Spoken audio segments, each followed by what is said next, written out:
ಬಹುಮತವನ್ನ ಕಾಂಗ್ರೆಸ್ ಸರ್ಕಾರಕ್ಕೆ ಕೊಟ್ಟಾಗ ಯಾವ ರೀತಿ ಒಂದು ತೊಗಲಕ್ ದರ್ಬಾರ್ ನಡೆಸಿ ಜನಹಿತವನ್ನ ಮರೆತು ಸಾಮಾನ್ಯ ಜನ ಬದುಕಕ್ಕೆ ಸಾಧ್ಯವಿಲ್ಲದಷ್ಟು ಉಸಿರು ಕಟ್ಟುವಂತಹ ಪರಿಸ್ಥಿತಿ ತಂದಿರುವಂತಹದ್ದು ಸಿದ್ದರಾಮಯ್ಯ ಸರ್ಕಾರದ ಒಂದು ಸಾಧನೆ ಅಂತ ಹೇಳಬೇಕಾಗುತ್ತೆ. ಮುಸ್ಲಿಮರಿಗೆ 4% ಮೀಸಲಾತಿ ಕಾಮಗಾರಿಗಳಿಗೆ ಇದೊಂದು ಅಲ್ಪಸಂಖ್ಯಾತ ತುಷ್ಟೀಕರಣ ನೀತಿ. ಉಳಿದ ಹಿಂದೂಗಳು ಏನು ಅಪರಾಧ ಮಾಡಿದ್ರು ನಾವು ಮುಸ್ಲಿಂ ವಿರೋಧಿಗಳಲ್ಲ, ಆದರೆ ಎಲ್ಲರಿಗೂ ಸರಿಸಮಾನವಾಗಿ ನೋಡಿಕೊಳ್ಬೇಕಾಗಿರುವಂತಹದ್ದು ಒಬ್ಬ ರಾಜ್ಯದ ಮುಖ್ಯಮಂತ್ರಿಯ ಕರ್ತವ್ಯ. ಅದನ್ನು ಮಾಡದೇನೆ ಹಿಂದೂಗಳಿಗೆ ದ್ರೋಹ ಮಾಡಿರುವಂತಹ ಕೆಲಸವನ್ನ ಮಾಡಿದ್ದಾರೆ. ಪ್ರತಿ ತಿಂಗಳು ಒಂದಲ್ಲ ಒಂದು ರೀತಿ ಬೆಲೆಯನ್ನು ಹೆಚ್ಚಳ ಮಾಡ್ತಾನೆ ಇದ್ದಾರೆ. ತಮಗೆ ಗೊತ್ತಿದೆ, ಇಡೀ ದೇಶದಲ್ಲಿ ಪೆಟ್ರೋಲ್ ಡೀಸೆಲ್ ಬೆಲೆ ಕಡಿಮೆ ಆದರೆ ಕರ್ನಾಟಕದಲ್ಲಿ ಲೀಟರ್ಗೆ ₹3 ಹೆಚ್ಚಳವನ್ನು ಮಾಡಿದ್ದಾರೆ. ಬಸ್ ದರವನ್ನು ಏರಿಕೆ ಮಾಡಿದ್ದಾರೆ. ವಿಶೇಷವಾಗಿ ಮೆಟ್ರೋ ದರವನ್ನು 100% ಹೆಚ್ಚು ಮಾಡಿದ್ದಾರೆ. ಸಾಮಾನ್ಯ ಜನ ಉಪಯೋಗಿಸುವಂತಹ ಹಾಲಿನ ದರವನ್ನು ಇನ್ನೆಂದೂ ಇಲ್ಲದ ರೀತಿಯಲ್ಲಿ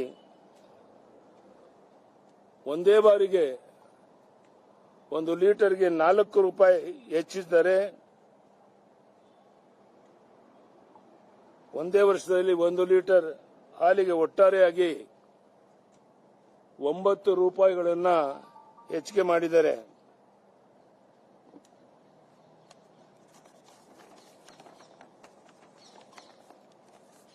ಬಹಳ ಮುಖ್ಯವಾಗಿ ಪ್ರಸ್ತುತ ವಿದ್ಯುತ್ ದರವನ್ನು ಪ್ರತಿ ಯೂನಿಟ್ಗೆ ₹36 ಹೆಚ್ಚಳ ಮಾಡಿದ್ದಾರೆ.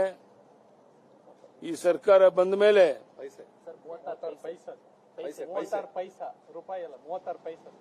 ಕ್ಷಮಿಸಿ 36 ಪೈಸೆ ಪ್ರಸ್ತುತ ವಿದ್ಯುತ್ ದರವನ್ನು 36 ಪೈಸೆ ಹೆಚ್ಚಳ ಮಾಡಿದ್ದಾರೆ. ಈ ಸರ್ಕಾರ ಬಂದ ಮೇಲೆ ಇದು 2ನೇ ಬಾರಿ ವಿದ್ಯುತ್ ದರವನ್ನು ಏರಿಸ್ತಾ ಇದ್ದಾರೆ. ಇದರಿಂದ ಸಣ್ಣ ಮಧ್ಯಮ ವರ್ಗದ ಜನ ಜೀವನ ಮಾಡಕ್ಕೆ ಸಾಧ್ಯವಿಲ್ಲದಷ್ಟು ಉಸಿರು ಕಟ್ಟುವಂತಹ ಪರಿಸ್ಥಿತಿ ಬಂದಿದೆ. ಹಿಂದೆ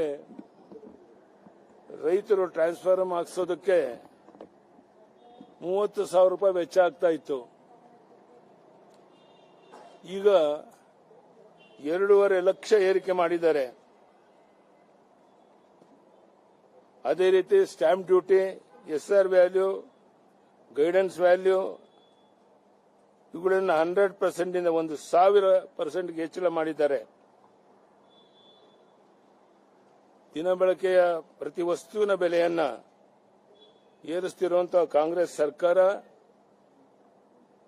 ಜನರನ್ನ ನೆಮ್ಮದಿಯಿಂದ ಬದುಕಕ್ಕೆ ಬಿಡ್ತಾ ಇಲ್ಲ.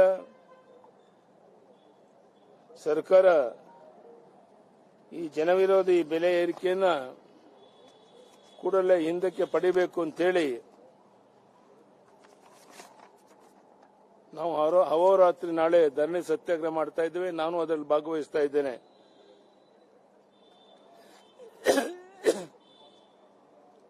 ಈ ಎಲ್ಲ ಬೆಲೆ ಏರಿಕೆ ಹಿನ್ನೆಲೆಯಲ್ಲಿ ಜನ ಸಾಮಾನ್ಯರು ಬದುಕಕ್ಕೆ ಸಾಧ್ಯ ಇಲ್ಲದಿರುವಂತಹ ಉಸಿರು ಕಟ್ಟುವಂತಹ ಪರಿಸ್ಥಿತಿ ಬಂದಿದೆ. ಬಿಜೆಪಿ ಏಪ್ರಿಲ್ 2ನೇ ತಾರೀಕು ನಾಳೆ 11 ಗಂಟೆಯಿಂದ ಫ್ರೀಡಂ ಪಾರ್ಕ್ನಲ್ಲಿ ಅಹೋರಾತ್ರಿ ಧರಣಿ ಮೂಲಕ ಪ್ರತಿಭಟನೆಯನ್ನ ಪ್ರಾರಂಭ ಮಾಡ್ತಾ ಇದ್ದೇವೆ. ಈ ಹೋರಾಟದಲ್ಲಿ ನಾನು ಸಹ ಭಾಗವಹಿಸ್ತಾ ಇದ್ದೇನೆ. ಯಾರ್ಯಾರು ನೋವನ್ನು ಅನುಭವಿಸ್ತಾ ಇದ್ದಾರೆ, ಪಕ್ಷ ಭೇದ ಮರೆತು ಅವರೆಲ್ಲರೂ ಬಂದು ಈ ಕಾರ್ಯಕ್ರಮದಲ್ಲಿ ಭಾಗವಹಿಸಿ ಈ ಹೋರಾಟವನ್ನ ಯಶಸ್ವಿ ಮಾಡಬೇಕು ಅಂತೇಳಿ ನಾನು ವಿನಂತಿಯನ್ನು ಮಾಡ್ತೇನೆ. ಸಿಎಂ ಕುರ್ಚಿಗಾಗಿ ಮುಸ್ಕಿನ ಗುದ್ದಾಟ ನಡೀತಾನೆ ಇದೆ. ಅಂದ್ರೆ ಅವರಿಗೆ ಮುಖ್ಯಮಂತ್ರಿ ಯಾರಾಗಬೇಕು ಅನ್ನೋದು ಮುಖ್ಯ ಹೊರತು ಜನ ಅಂತ ಮುಖ್ಯ ಅಲ್ಲ.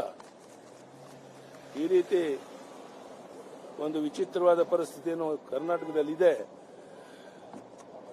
ಇದನ್ನು ಸರಿಪಡಿಸೋಕೆ ನಾಳೆಯಿಂದ ಹೋರಾಟವನ್ನು ಪ್ರಾರಂಭ ಮಾಡ್ತಾ ಇದ್ದೇವೆ. ಈ ಹೋರಾಟ ಇನ್ನೂ ಅನೇಕ ದಿನ ನಡೆಯೋದಿದೆ. ಮೈಸೂರಿನಲ್ಲಿ ನಡೆಯುವ ಹೋರಾಟಕ್ಕೆ ನಮ್ಮ ಕೇಂದ್ರದ ಸಚಿವ ಪ್ರಹ್ಲಾದ್ ಜೋಶಿ ಅವರು ಸಹ ಬಂದು ಭಾಗವಹಿಸ್ತಾ ಇದ್ದಾರೆ. ನಮ್ಮ ಮಾಧ್ಯಮದ ಸ್ನೇಹಿತರಿಗೆ ಇಷ್ಟೇ ನಾನು ವಿನಂತಿ ಮಾಡುವಂತಹದ್ದು,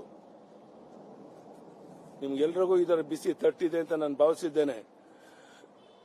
ಇಂಥ ಸಂದರ್ಭದಲ್ಲಿ ಮಾಧ್ಯಮದ ಸ್ನೇಹಿತರು ನಮ್ಮ ಹೋರಾಟಕ್ಕೆ ಗಟ್ಟಿಯಾಗಿ ನಿಂತಾಗ ಈ ಸರ್ಕಾರ ಒಂದು ಹೆಜ್ಜೆ ಹಿನ್ನಡೆಯಬಹುದು ಅಂತ ಒಂದು ನಂಬಿಕೆ ಇದೆ. ಅದಕ್ಕೆ ನಿಮ್ಮೆಲ್ಲರ ಸಹಕಾರವನ್ನ ಈ ಸಂದರ್ಭದಲ್ಲಿ ಕೇಳ್ತಾ ಇದ್ದೇನೆ.